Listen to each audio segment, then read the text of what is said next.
Welcome everyone to Fighting Fraud with AARP Connecticut, a bi-monthly program in which we discuss a different fraud or scam and how you can protect yourself and your loved ones from becoming victims. My name is Kelly Leffler and I am the Associate State Director of Outreach for AARP Connecticut. Today we are joined by Pamela M. Brown, Director of Investigations with the Connecticut Department of Consumer Protection. We'll be talking with Pamela about how scammers use the rush of the holiday season to steal your hard-earned money, as well as some common complaints that the Department of Consumer Protection receives this time of year. Thank you for joining us today, Pamela. And when time gets short for gift buying, many of us, myself included, turn our attention towards the gift card racks. A 2024 AARP study found that 69% of shoppers plan to buy gift cards for family or friends, but your generosity may end up benefiting a criminal. Nearly 30% of adults surveyed reported either giving or getting a gift card with no balance, and that's up from 21% just 3 years ago.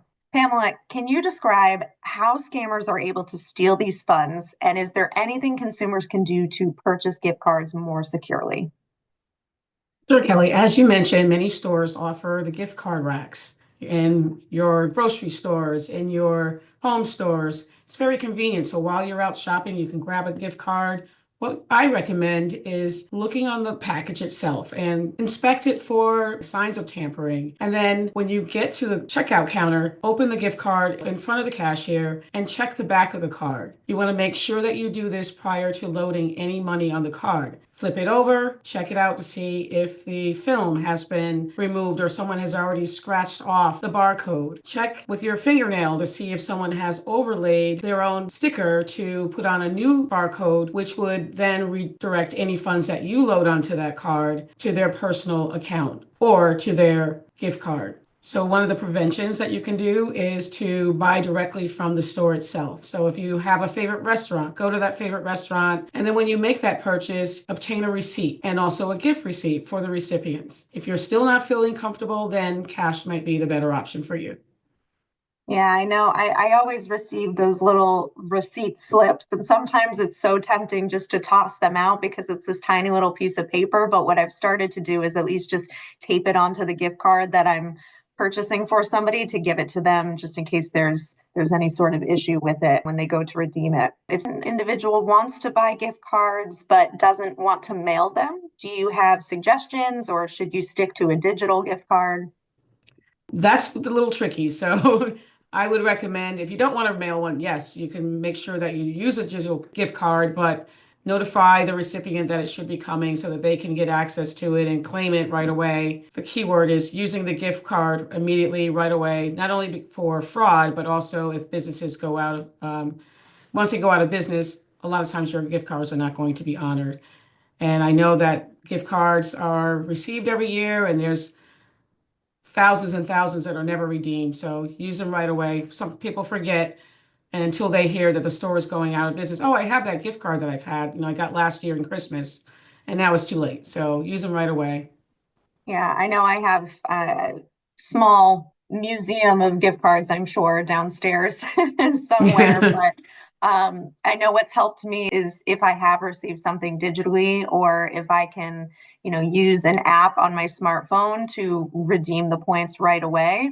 I don't have that physical card, but the next time I go to purchase something at that retailer, the gift card is already loaded on there, so I don't have to think about it. And then that money doesn't go to waste because it's not sitting in a drawer for a decade plus years. Would buying gift cards at the grocery store not be advisable?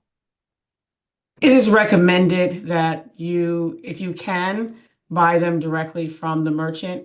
However, as long as you're doing your due diligence and you're inspecting the cards and trying to see that it's not being tampered with before you load your money on, I think you should be okay. Nothing is guaranteed, but you definitely have to do your due diligence when you are making that purchase. It's good to keep in mind some of those precautions. That said, we did hear the statistic earlier that this might still happen to up to 30% of consumers, including our family and friends. So when someone realizes that they might have been scammed, who should they report it to? And what exactly is the Department of Consumer Protection's role in all of this? Sure. So firstly, what you want to do is to report this scam to the gift card company. You want to let the merchant know as well, but especially the gift card company. So the store that you intend your recipient to utilize that card. If you've paid by credit card, notify your credit card company. You want to make sure that they protect you from any losses, tampering, or ID theft that is associated with the fraud scheme. And a lot of times the gift card company may already be aware, or they have protocols that are already in place that can protect you and actually help you recoup some of your losses. We also recommend to file a complaint with Connecticut DCP for those who are in Connecticut, or you may want to reach out to your local consumer affairs in your own state, who can also follow up with the merchant and also the gift card company to assist you with getting your refund. Excellent. Thank you so much. Now, I heard you mention credit card companies. Is it advisable to use a credit card as opposed to a debit card or cash for something like this?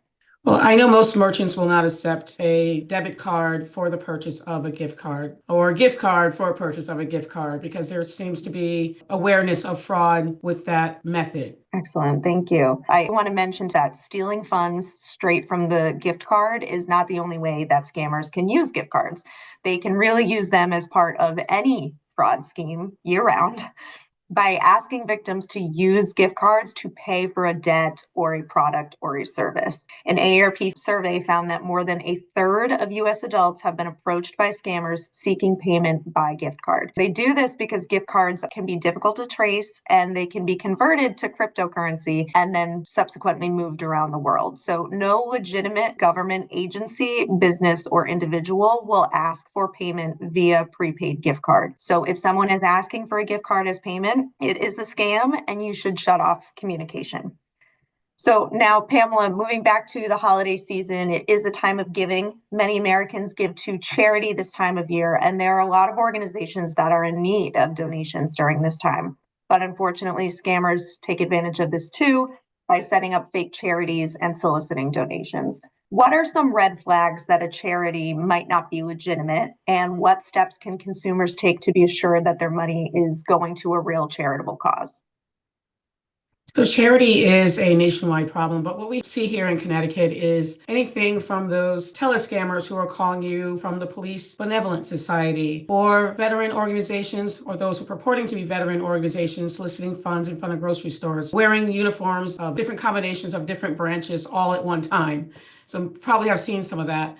Misappropriation of funds, where the funds are donated and someone on the inside actually uses the funds for personal gain. But most states require that charities register with them prior to soliciting in their state. I know in Connecticut we do that. And then you can check and do your research with some of our partners, such as AARP and Better Business Bureau, who have a lot of information on scams and current scams that are going on at the moment. And anyone who is soliciting as such as a nonprofit organization must be registered with the IRS. So GuideStar is IRS's website where you can check out any of these companies that you are hoping to give your money to. And if you would still like to donate, I would recommend maybe check out some of your local charities, maybe your senior center in your town or your food bank, someone that you know and that you can bring your money to and it's going to be utilized in the proper way. Now, I know that sometimes people report that they receive phone calls from their local police department or fire department soliciting donations. In your experience, are those legitimate calls? Or if I want to give to my local fire or police department and I receive that call, what should my next steps be? Call your local fire department and police department to see if they have a charity. You can also check with your consumer protection or consumer affairs organization to see if that charity is actually registered or has registered for the campaign itself. Excellent. So not necessarily taking somebody's word for it on the phone is probably the best way to go. The overarching message I'm hearing from you is do your own research before you give money to a charity. Absolutely. Excellent. Now, I understand that your department is also very busy in the weeks after Christmas Day with many complaints about refunds and exchanges, as well as restocking fees. So, while not necessarily a scam, do you have a message for consumers about that? Yes, it's one of the busiest days for Connecticut Consumer Protection is the days following the holidays. Everyone has opened up their gifts and maybe they don't want them anymore or it wasn't the right gift. And so they're looking to return the gift back to the merchant. So you always have to have your receipt. If you do, that's great. But one of the things to keep in mind is that merchants get to set their own refund policy, at least here in Connecticut. So check out the refund policy before you make, especially a major purchase such as electronics or jewelry that's going to cost you a lot of money. So does the merchant say in their policy, final sale, no refunds, or a restocking fee if the original package was open? Sometimes a restocking fee can be substantial and doesn't work out for the person returning the item. Just pay a special attention to the policy. Whatever it is posted, it should be posted before making the purchase. Thanks for those words of wisdom. Now, going back to the scam sphere, you brought to my attention a scam that I had never heard of before this week. I believe it's called quishing, and it stems from fake QR codes. Can you describe what that term means and what consumers should look out for? So yes, quishing is QR code phishing. So it's something that has popped up where bad actors replace legitimate QR codes with their own, with the goal to steal your information and redirect funds. Most people became familiar with QR codes during the pandemic. If you were out in a restaurant, they would not give you paper menus. You would have the QR code sitting on the table, point your smartphone, get the URL link, tap on it, it gives you the menu. And then after you have dined, you're able to pay in that method as well. So what you're entering is maybe your name, your address, definitely your credit card, your PIN to make that purchase. And so the bad actors are able to get all that information, perhaps duplicate or clone your card, or they have enough information where they can start making online purchases. So these are unfortunately popping up everywhere. QR codes are on utility bills, at the airport, on your parking meters. So if you believe that you have come across this QR code scam known as quishing, then it's recommended that you contact your local law enforcement. And the reason for that is the local law enforcement is going to treat that QR code as a crime scene. They may be able to lift some fingerprints and see who has placed it there. Also, there's going to be some tracking of where that money is being redirected. And reach out to notify your bank, especially if you have entered your credit card information.